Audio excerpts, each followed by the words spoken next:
Hello dear students. So this is the fifth and the last part of the video. Today we will end this chapter, The Lost Spring. हम बात कर रहे थे मुकेश नाम के एक लड़के की जो कि फ़िरोज़ाबाद में एक ऐसी फैमिली से बिलोंग करता था जहाँ पर चूड़ियों का काम होता था, चूड़ियाँ बनाई जाती है because Firozabad is famous for bangles, glass making के लिए वहाँ पर वो फ़िरोज़ाबाद जो है वो बहुत फेमस है। और उसमें जब अनीस जो एंटर करती हैं उसके घर में तो वो देखती हैं कि एक लेडी जो है वो क्या कर रही थी वहाँ पर चूल्हे के पास बैठकर वो खाना पका रही थी पूरी फैमिली के लिए। और वो देखती है कि वहाँ पर जब ससुर आते हैं उसके एल्डर जो आते हैं तो वो उनके सामने उठ जाती है और एक वॉल के पीछे छिप जाती है और अपना घूंघट जो है वो नीचे कर लेती है। आगे बढ़ते हैं, लास्ट हमने यहाँ एंड किया था।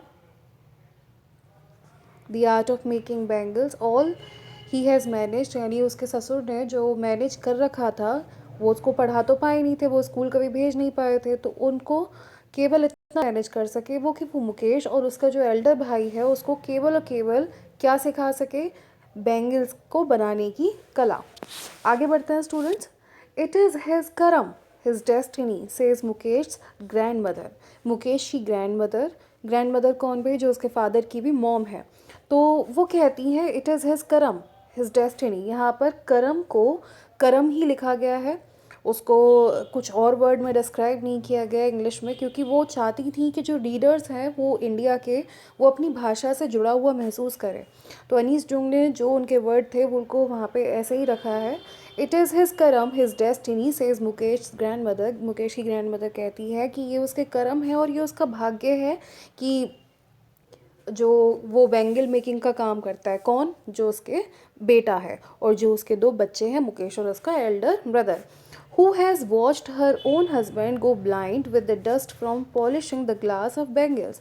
जिन्होंने खुद के हस्बैंड को भी ब्लाइंड यानी अंधा होता हुआ देखा था, उससे किससे? Dust from polishing the glass. Glass को पॉलिश करते समय, बैंगल्स बनाते समय जब ग्लास को पॉलिश किया था तो उसकी डस्ट से उनके अपने हस्बैंड को भी उन्होंने ब्लाइंड होते हुए देखा था।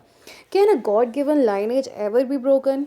क्या जो गॉड ने हमें जिस लाइनेज में यानी जिस वंश में पैदा किया है क्या उसको तोड़ा जा सकता है? क्या कभी उस चीज़ को छोड़ा जा सकता है? जिस जाति में हमें पैदा किया है, जिस जगह हमें पैदा किया है, क्या उस चीज़ को हम छोड़ सकते हैं? शी इम्प्लाइज, वो और बताती हैं कि born in the she implies मतलब वो थोड़ा ज़ोर दे के इस बात को कहती हैं, किस बात को, कि क्या जहाँ गॉड ने हमें पैदा किया है क्या हम उनके आगे हमारी चल सकती है? अब अनीस जुंग कहती हैं कि born in the caste of bangle makers they have seen nothing but bangles. यानी उन लोगों ने, मुकेश ने और मुकेश के फादर ने और उसके एल्डर ब्रदर ने, तीनों ने वहाँ पर born in the caste of bangle maker, bangle maker की फैमिली में जन्म लेने के बाद उन्होंने बैंगल्स के अलावा कुछ नहीं देखा है। कैसी bangles? In the house in the yard, पूरे घर में, यार्ड यानी आंगन में, इन एवरी अदर हाउसेज, बाहर जितने भी घर बने हुए हैं लोगों के वहाँ पर, एवरी अदर यार्ड यानी जितने भी लोगों के आंगन हैं, every street in Firozabad, Firozabad की प्रत्येक गलियों में, स्पायरल्स ऑफ बैंगल्स यानी बैंगल्स के स्पायरल। स्पायरल आप जानते हैं, जो एक तरीके का घुमाने वाली स्पाइरल्स होती हैं, जिस तरीके से हमारी कॉपी में लगी रहती हैं वैसे ही स्पाइरल्स, एक गोल घुमा हुआ आकार का जो तार होता है उसको कहते हैं spirals of bangles. Sunny gold, Sunny gold का मतलब यहाँ पे गोल्डन कलर से है। पैडी ग्रीन का मतलब क्या होता है? पैडी का मतलब होता है स्टूडेंट्स धान, और ग्रीन का मतलब जो एक्चुअली धान का कलर होता है, जो ग्रास का कलर होता है, उस कलर की चूड़ियाँ। Royal blue, pink, purple, every colour born out the 7 colours of the rainbow. सभी कलर कैसे मालूम पड़ रहे थे? जैसे रेनबो का कलर हो। आगे बढ़ते हैं। लाई इन माउंट्स, माउंट्स का मतलब होता है ढेर में। इन अनकैम्प्ड यार्ड्स, अनकैम्प्ड का मतलब होता है उस गंदे बिखरे हुए आंगन में, माउंट्स में पड़ी हुई है। माउंट्स का मतलब पूरे के पूरे ढेरों में पड़ी हुई है, ऊपर पाइल्ड अप हो रही हैं। पाइल्ड अप का मीनिंग होता है पूरा ढेर लगा देना, नीचे से बड़ा सा होता है, ऊपर तक चोटी जो जाती है। ऑन 4 व्हील्ड हैंड कार्ट्स, और कहीं कहीं हमने 4 व्हील्ड यानी 4 पहियों का जो हैंड कार्ट्स यानी जो ठेला होता है उस पर भी हमने उन चूड़ियों का ढेर लगा हुआ देखा है। पुश्ड बाय यंग मैन, जो कि नौजवानों के द्वारा वो खींचा जाता है, हैंड कार्ट्स जो होते हैं, ठेले जो होते हैं, along the narrow lens of the शेंटी town. Lens होती हैं गली कूचे, नैरो यानी संकरे, पतले छोटे, उन गली कूचों में कई बार हमने वो ठेले पर लोगों को बेचते हुए देखा है उन चूड़ियों को जो शेंटी टाउन में जाते हैं। शेंटी का मतलब थोड़े गंदे और झोपड़ी के बने हुए जो मकान होते हैं उनमें। And in the dark hutments, hutments वही छोटी सी कुटिया या छोटा सा घर, and in dark hutments next two lines of flames of flickering oil lamps, यानी लाइन ऑफ फ्लेम्स, वहाँ पर उनके घरों में क्या जल रही होती है, ऑयल लैम्प्स जल रही होती है जिनकी फ्लिकरिंग यानी जब वो धधकती है तो उसकी चिंगारियाँ इधर उधर छिटकती हुई दिखती हैं। Sit boys and girls, boys and girls छोटे छोटे बच्चे, जो लड़के होते हैं लड़कियाँ होती हैं, वो एक दूसरे अपने फादर्स और मदर्स के पास बैठ जाती हैं। Welding pieces of coloured glass into circles of bangles, जो कि जो सर्कल्स होते हैं, जो कांच के बैंगल्स के जो सर्कल होते हैं, उनको क्या कर रही होती हैं, पीसेस को वेल्ड कर रही होती हैं, यानी एक हिस्से से दूसरे हिस्से को जोड़ रही होती हैं। Their eyes are more adjusted to the dark than to the light outside, उनकी आँखें, उन बच्चों की आँखें, उन माता पिता की आँखें, देखिए कितना मार्मिक सीन है कि उन बच्चों की आँखें और उन माँ बाप की आँखें उस एडजस्ट हो जाती हैं डार्कनेस की, मतलब अंधेरे की ज़्यादा आदी हो जाती हैं बजाय किस चीज़ के, बाहर जो लाइट जल रही होती है। That is why they often end up losing their eyesight before they become adult, और इसीलिए ज़्यादातर क्या होता है कि जो वो अपनी आँखें हैं वो एडल्ट होने से पहले ही क्या कर देते हैं, खो देते हैं। अब उनको एक थर्ड एक बच्चा दिखता है। वो थर्ड बच्चे के पहले हमारे पास साहिब नाम का एक बच्चा था, उसके बाद मुकेश आया, और यहाँ पर उन्होंने भी एक लड़की के बारे में जिक्र किया है, वह है Savita. Savita, a young girl in a drape pink dress, pink colour की, पूरी पिंक कलर की ड्रेस में, sits along side an elderly woman, वो एक एल्डरली यानी एक बड़ी औरत के पास वो बैठते, बड़े मीन्स एडल्ट लेडी के पास वो बैठती है। Soldiering pieces of glass, soldiering का मतलब होता है स्टूडेंट्स एक तरीके से जैसे आप किसी चीज़ को, किसी एक पीस को दूसरे पीस से टाँकते हैं वेल्डिंग के थ्रू, तो वो ये करने के लिए बैठी थी अपनी एडल्ट लेडी के साथ। As her hands move mechanically like the tongs of a machine, उसके जो हाथ थे, जो लड़की के, छोटी लड़की के हाथ थे, वो भी मैकेनिकली यानी इस तरीके से टेक्निकली वो अपने हाथों को चला रही थी जैसे कोई चिमटा हो, किसका, किसी मशीन का। I wonder if she knows the sensitivity of the bangles she helps make, if she knows, I wonder, मैं आश्चर्यचकित थी कि वो जानती है इस के बारे में, इसकी सेंक्टिटी के बारे में। सेंक्टिटी स्टूडेंट्स होता क्या है, एक पवित्रता को बोलते हैं। तो इन बैंगल्स के बारे में, इन बैंगल्स की पवित्रता के बारे में जानती होगी भी ये लड़की। शी हेल्प्स में, जो उस एडल्ट लेडी के साथ बनाने में हेल्प कर रही है। It symbolises an Indian women's सुहाग, ये जो चूड़ियाँ हैं वो इंडियन वुमेन की सुहाग का क्या है, सिंबल है, क्योंकि भाई जो सुहागिन औरतें होती हैं वही तो चूड़ियों को पहनती हैं। ऑस्पिशियसनेस इन मैरिज, मैरिज के समय पर ऑस्पिशियसनेस यानी महत्व को दर्शाती हैं, शादी के महत्व को दर्शाती है। It will dawn on her suddenly one day when her head is draped with a red well, her hands died read with Hina, वो एक दिन समझ जाएगी। वो कहती हैं, अनीस जून कहती हैं उसको देखकर कि it will dawn her suddenly one day, यानी इस चीज़ का महत्व एक दिन सवेरा होगा और उसको समझ में आ जाएगा जब उसका जो हेड है, सिर है, वो ड्रेप्ड होगा, बंधा हुआ होगा रेड वेल से, लाल कलर के घूंघट से, यानी जब वो अपने चेहरे पर घूंघट डालेगी और उसके हाथों में जब हिना लगी होगी यानी मेहंदी लगी होगी, और उसके हाथ में and red bangles rolled on to her wrist, और उसके हाथों में क्या पड़ी होंगी, लाल लाल चूड़ियाँ पड़ी होंगी। She will then become a bride, और तब वो क्या बन जाएगी, एक ब्राइड बन जाएगी, like the old women beside her who became one many years ago, उसी लेडी की तरह जिसके साथ में बैठकर वो ये काम कर रही है, जो कि एक समय पहले क्या हुई थी, मैनी ईयर्स अगो वो भी सुहागिन बनी थी। She still has bangles on her wrist, उसके हाथों में अभी भी क्या है, बैंगल्स हैं, उस लेडी के हाथ में अभी भी चूड़ियाँ हैं। But no light in her eyes, लेकिन उसकी आँखों में रोशनी नहीं है। वो लेडी जो उस बच्ची के बराबर बैठी थी वो कहती है, एक वक्त शेर भर खाना भी नहीं खाया। वो अपने इन्वर्टेड कॉमास में है तो ध्यान दीजिएगा अभी स्टूडेंट। उस लेडी ने कहा है, शी सेज, एक वक्त शेर भर खाना भी नहीं खाया है। She says in a voice drained of Joy. जिस तरीके से पूरा खाना मिलने के बाद एक जॉय आता है, एक प्रसन्नता आती है, वो उस चीज़ को सोचकर उसमें डूब जाती है और उस जॉय में, और कहती है कि मैंने एक वक्त से शेर भर खाना भी नहीं खाया है, मैंने एक टाइम का मील जो है वो भी पूरा नहीं खाया है। कभी रोटी मिल गई, रोटी है तो सब्जी नहीं है, सब्जी है तो रोटी नहीं है, इस तरीके से। She has not enjoyed even a one full meal in her entire lifetime. उसने पूरी अपने ज़िंदगी में एक वक्त का पूरा खाना भी नहीं खाया है। That's what she has repeated, जैसा कि मतलब ये कहना चाह रही थी। Her husband an old man with flowing beard says. उसके हस्बैंड, फ्लोइंग बियर्ड, फ्लोइंग मतलब हिलती हुई, जो काफ़ी बड़ी हो जाती है ना, जैसे मुस्लिम्स लोग जो है वो काफ़ी बियर्ड रखते हैं तो उनकी वो फ्लो करती है, थोड़ा हिलती है। तो वो कहते हैं, उनके हस्बैंड कहते हैं, I know nothing except bangles, all I have done is make a house for the family to live in. मैं बैंगल्स बनाने के अलावा कुछ नहीं जानता हूँ। All I have done is make a house for the family to live in. जो भी मैंने किया है, जो भी मैं कर पाया आज तक, वो केवल और केवल मैं अपनी फैमिली को रहने के लिए घर दे पाया। हेयरिंग हिम, यानी उनको सुनकर, वन वंडर्स, कोई भी आश्चर्य करेगा, if he has achieved what many have failed in their life time, कि तुमने जो अचीव कर लिया है, कई बार उसको भी लोग पाने में क्या हो जाते हैं, फेल हो जाते हैं। जैसा कि भाई तुमने घर प्रोवाइड करा दिया अपने बच्चों को या बीवी को, उतना भी लोग नहीं कर पाते हैं, और तुम बड़े अजीब तरीके से कह रहे हो, जबकि इतना लोग ये भी नहीं कर पाते। He has a roof over his head, उसके छत पर, सॉरी, उसके सिर पर छत थी। आगे बढ़ते हैं। The cry of not having money to do anything, the cry of not having money to do anything except carry on the business of making bangles, not even enough to eat rings in every home। यानी ये दुख कि बस हमारे पास क्या है कि पैसा ज़्यादा नहीं है और अपने बिज़नेस को ही आगे बढ़ा के ले जा सकते हैं, वो भी कौन से बिज़नेस को, चूड़ी वाले बिज़नेस को। नॉट, हमारे पास कुछ खाने को भी नहीं है।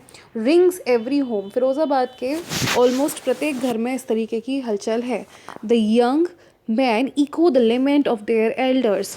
जो यंग मैन थे वहाँ के, वो भी अपने एल्डर्स की, यानी जो वो बिज़नेस कैरी करते हुए लेकर आए थे, उनके बारे में लेमेंट करते हैं, एक पश्चाताप, एक विलाप सा करते हैं। Little has moved with time, it seems in Firozabad years of mind numbing toil have killed all initiative and the ability to dream. Firozabad में ये जो काम है, mind numbing toil, mind numbing toil का मतलब होता है, जो टॉयल मीन्स बहुत कठिन परिश्रम करना, और माइंड नम्बिंग का मतलब है पूरी तरह से डूब के किसी काम को करना। तो उनके अंदर से जो बड़े बच्चे भी थे या उनके आने वाली जनरेशन्स भी थी, तो क्योंकि उनके पास पैसा नहीं होता था कि वो किसी बिज़नेस में लगा सके या वो इतनी पढ़ाई कर सके कि वो कुछ इसके अलावा कर सके, तो उनको अपना ये बिज़नेस लेके जाना होता था। तो फिरोज़ाबाद के प्रत्येक घर में ये रोना था कि हम बस अपने ही बिज़नेस को लेकर आगे जा सकते हैं। Why not organize yourselves into a cooperative? I ask. A group of young men who have fallen into the vicious circle of middlemen who tripped their fathers and forefathers. Why not organize yourselves into a cooperative? I ask. Anees Jung पूछती हैं एक young man के group से, नौजवानों के group से, जो कि क्या है, जिन्होंने अपने फादर के बिज़नेस को आगे बढ़ाया है, बैंगल मेकिंग को। तो वो पूछती हैं उनसे कि तुम किसी कंपनी में क्यों नहीं काम कर लेते, या तुम लोग मिलकर कोई बैंगल से संबंधित कोई एक कंपनी या कुछ ऑर्गेनाइजेशन क्यों नहीं खोलते। तो वो यंग मैन का ग्रुप में से कोई बोलता है कि even if we get organised we are the ones who will be hauled up by the police. कि अगर हम कोई ऑर्गेनाइजेशन में काम करते भी हैं या हम अपना खुद का भी कुछ खोलते हैं बिज़नेस बड़े लेवल पे, तो हमें क्या किया जाएगा, होल्ड अप कर दिया जाएगा। हमें क्या करेगा, पेश कर दिया जाएगा। होल्ड अप मीन्स पेशी करना। अब वो कहती है अनीस जुंग कि भाई तुम लोग एक साथ मिलकर काम करो, जब किसी एक के पास पर्टिकुलर पैसा नहीं है तो आप सब मिलकर उस काम को कीजिए। तो उतना भी वो नहीं करती हैं। वो कहते हैं कि अगर हम ऐसा करेंगे भी तो हमें पुलिस खदेड़ देगी, beaten and dragged to jail, हमें मारेगी और ड्रैग कर देगी, जेल में डाल देगी फॉर डूइंग समथिंग इलीगल। वो हमें, क्योंकि हम छोटे हैं, छोटे तबके के लोग हैं, तो वो हमें छोटा समझकर क्या करेगी, जेल में डाल देगी। दे से, वो कहते हैं, there is no leader among them, उनके बीच में कोई लीडर नहीं है. No one who could help them see things differently, उनके बीच में कोई भी ऐसा व्यक्ति नहीं है जो थोड़ा भी पढ़ा लिखा हो और उनको इस दुनिया से थोड़ा सा बाहर निकाल सके. Their fathers are as tired as they are, उनके पिता जो उन यंग मैन के जो फादर्स भी होते थे, पिताजी भी जो होते थे, वो भी बहुत टायर्ड होते थे जैसे कि वो खुद हैं. They talk endlessly in a spiral that moves from poverty to apathy to greed to injustice. वो अपने ही एक एंडलेसली स्पाइरल यानी एक गुत्थी में बंधते चले जाते हैं, एक सर्कल में बंधे हुए हैं जो उनको पॉवर्टी, एक गरीबी में ले जाती है और अपाथी में ले जाती है. अपाथी मतलब उदासीनता में ले जाती है, ग्रीड में ले जाती है और इनजस्टिस में ले जाती है. आगे बढ़ते हैं. लिसनिंग टू दैम, उनकी बातों को सुनकर आई सी टू डिस्टिंक्ट वर्ल्ड्स, मैंने दो डिफरेंट वर्ल्ड्स को देखा. One of the family caught in a web of poverty, यानी एक ऐसा परिवार जो कि पॉवर्टी, गरीबी के जाल में बंधा हुआ है. Burdened by the stigma of caste in which they are born, उस बर्डन में यानी जो धब्बा, स्टिग्मा जो उनके ऊपर कलंक लगाया गया है कि वो जिस कास्ट में बहना पैदा हुए हैं उसकी वजह से वो कोई और काम नहीं कर सकते. और दूसरी तरफ मैंने एक ऐसा संसार देखा, the other a vicious circle of the sahukars, मैंने एक ऐसा मतलब चक्र देखा, एक विशियस सर्कल देखा जहाँ पर मिडिल मैन है, द पुलिस मैन है, द कीपर्स ऑफ लॉ है, लॉ की रक्षा करने वाले हैं, साहूकार है जो पैसा उधार देते हैं, law, the bureaucrats and the politicians, ये सब एक दुनिया है. कहाँ पर एक ये छोटे तबके के लोग हैं और कहाँ पर इतने बड़े बड़े जो कि भाई 2 नंबर की कमाई भी कर जाते हैं, वो लोग भी देखे हैं. Together they have imposed the baggage on the child that he can not put down.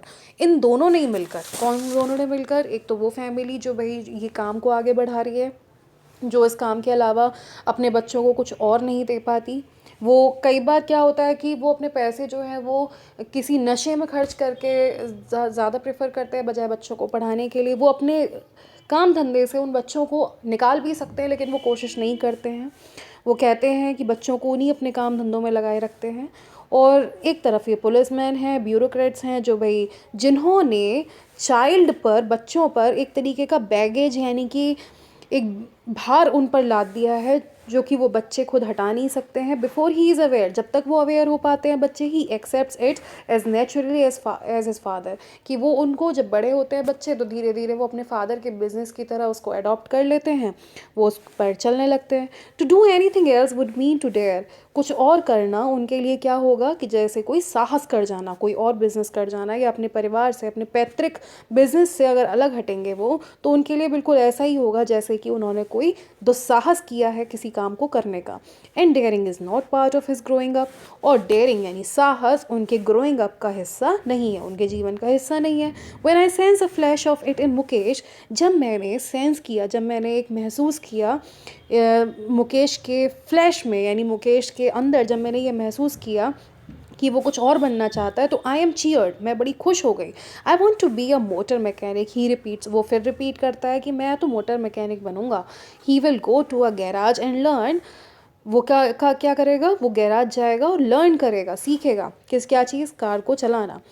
But the garage is a long way from his home, लेकिन जो गैराज है वो काफ़ी लंबा है उसके घर से. आई विल वॉक, वो कहता है कि मैं वॉक करूँगा. ही इंसिस्ट, वो बहुत ज़ोर देकर कहता है कि मैं वॉक करके जाऊँगा. कैसे भी उसको मोटर मैकेनिक बनना है, वो थोड़ा अपने बिजनेस से हट के कुछ अलग करना चाहता है.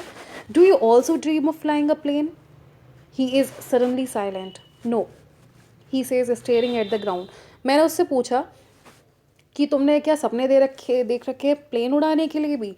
तो ही इज़ साइलेंटली, मतलब ही साइलेंट, वो उस समय पर शांत हो जाता है. नहीं, ही says staring at the ground, वो ज़मीन को देखते हुए, घूरते हुए कहते हैं नहीं नहीं.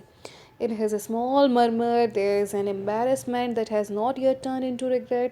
उसकी बातों में एक तरीके की embarrassment थी, एक शर्म थी जो उसने अभी तक रिग्रेट में यानी पश्चाताप में चेंज नहीं करी थी. ही इज़ कंटेंट, वो कंटेंट है, वो सेटिस्फाइड है टू ड्रीम ऑफ कार्स, केवल कार के सपने देखने में. That he sees hurtling down the streets of his town few airplanes fly over Firozabad. तो उसने जो सबसे ज़्यादा चीज़ देखी है, हर्टलिंग डाउन का मतलब जो स्ट्रीट में चलती फिरती जो कारें देखी हैं, केवल उसके लिए वो ज़्यादा इच्छुक है. और कुछ प्लेन्स जो हैं वो फ़िरोज़ाबाद के ऊपर फ्लाई करते हैं. Well, that's all for today. The chapter ends here, students. I hope you understood. If there is any problem, comment. Thank you all.